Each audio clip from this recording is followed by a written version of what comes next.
It had been weeks since the last time Nexus Reconfigurations Incorporated dialed me up, and I'd convinced myself that maybe, just maybe, they'd moved on. I tried to live like a normal man again, if you can call eating cold beans out of the can and chain smoking until the neighbors complain normal. I unplugged the landline, silenced the cell, sealed it in a coffee can into the freezer. Then I duct taped the freezer shut like it was Pandora's box, and I was the last dumb bastard standing between humanity and the plague. But here's the thing about paranoia. It doesn't keep the monsters away.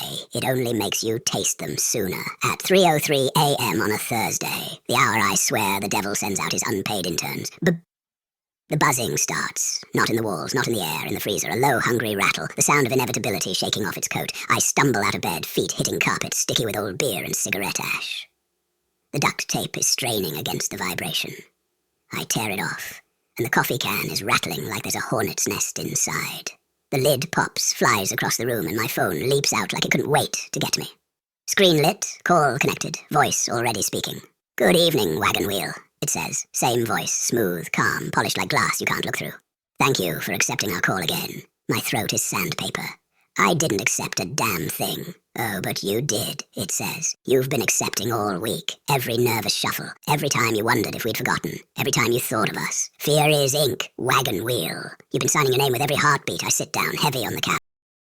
Was groan. Look, I never signed anything." The voice chuckles. It's the sound of a pen dragging slow across parchment. "Words are paperwork for the brave. Fear is the signature of the damned. Tonight, we have something special. We're done with your friends, your lovers, the ones you thought we'd take. Tonight's order is unavoidable." Then the static starts. Not in the line, not in my ear, in the room. The TV clicks on, even though it hasn't been plugged in for years. The screen fills with snow, loud enough to rattle the windows. Shapes start forming inside the noise. My stomach knots, because it's me, it's my face, dead-eyed, hollow, my mouth sewn shut with black cord. I whisper, "No, not me, please." The voice snaps, sharp now, correcting me. "Not you. We choose your reflection." The screen clears, and there it is. Me? But not. Me without the failures. Me without the stains. Me without the constant ache behind the eyes. Taller somehow. Cleaner. Sharper. Confidence dripping off every angle of his smile. Cruelty lurking under it. "This version of you," the voice explains like it's reading from a menu, "will be sculpted, perfected, polished. The you who never failed. The you who never flinched. Your reflection will be reconfigured. It will walk into your world, and you will remain what you are. Outdated, unnecessary, a discarded draft." My reflection raises its hand and waves. I feel bile rise in my throat. "Stop," I beg. My voice is a crack in dry wood. "I don't want this."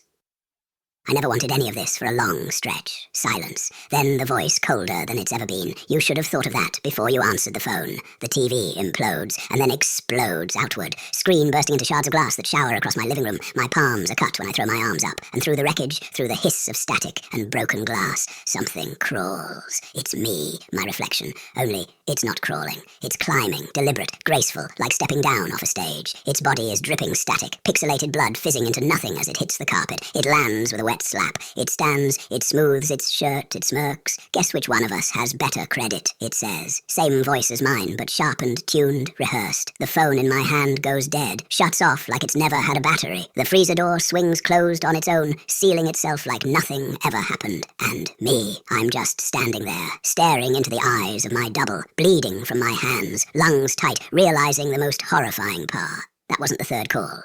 Number. That was just the opening act. The real third call is coming from the thing smiling back at me. Part 4 to follow.